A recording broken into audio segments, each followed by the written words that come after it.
Oh my god, it's been 3 months. How do I even start these videos? Yeah.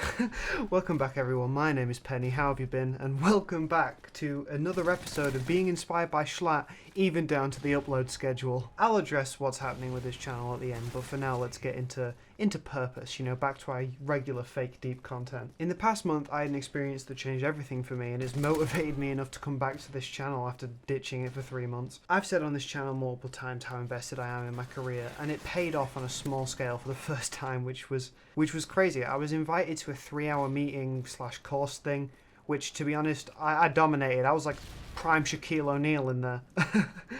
I was told afterwards by multiple seniors how much my presence made that meeting what it was, and I landed myself on the team of the future meetings, even though I'm simply an admin and everyone else in there is managers and senior managers. It was about project management, which is something I've thought about being into, but an hour into that meeting I realised that this is what I want to do, which is really hard to explain what I mean by that, apart from I just knew. I had this overwhelming feeling that I had found my reason. As cringy as that is, I truly believe it, but sadly it's not really describable. With this revelation, I guess you would call it, it got me thinking about purpose and what it actually means to us as people. We as humans are extremely narrative based. This can be seen through how much storytelling has played a part of our history since the beginning. Outside of our favourite movies, books or songs, storytelling, in my opinion, forms a large part of our own self-narrative. This to me only makes sense, right? Narrative, narrator.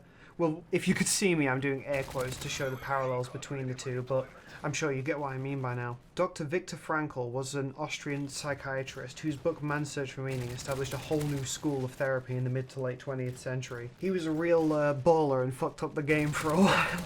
He's quoted as saying, "Those who have a why to live can bear almost any how," and I'm sure you've heard this quote before. Just on the side, I highly recommend that book. It's incredible. What he means by this is purpose is our why, and the how often acts as us chasing what we view as our purpose, which seems quite backwards in modern life. I feel like how we live is often placed first and why we live is often pushed to the side. Even those who push the standard productive actions such as cold showers, they still push their 10 million morning routine as this thing that you should do because it's good for you, and you should do what's good for you, because if you don't, then you won't be anything that you want to be in life, which I couldn't disagree with more. Because the issue with this is that we often don't feel like we deserve what's good for us. Whatever reason that might be due to our life's past, present, or the visible future. The thing is what's best for us we rarely want. This is where narrative and purpose comes into it. The video on this channel called Why Am I Not Happy About My Achievements covers this same sort of thing in terms of confidence, but at a slightly different angle. So to get back to the point and Dr. Frankl,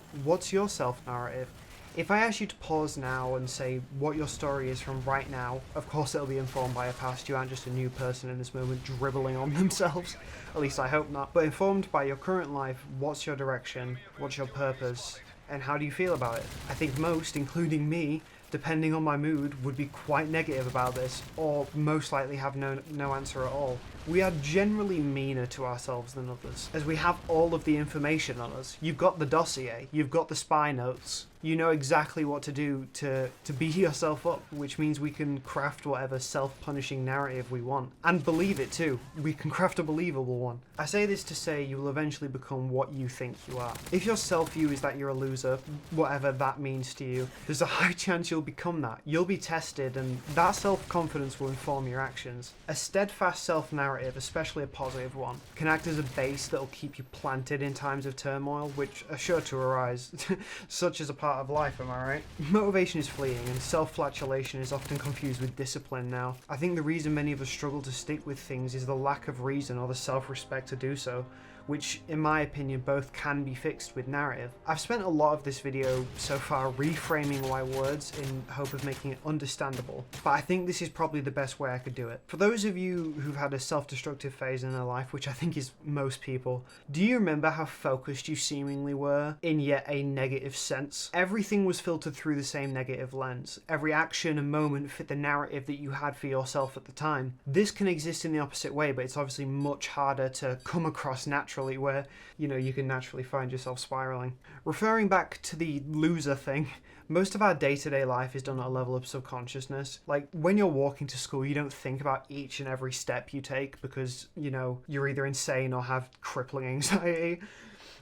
Same thing with the root. It becomes something you do consistently. It's a habit and an entrenched part of you. This applies to your emotional responses as well. And oftentimes these emotional responses come from a place of self-perception. Those who are confident laugh at themselves, and those who aren't view it as humiliation. That's a really ham-fisted, dumbed-down example, but hopefully explains what I mean. These biases that come from something, anything, frame the lens that you see the world and yourself in. So with that being said, what's your narrative?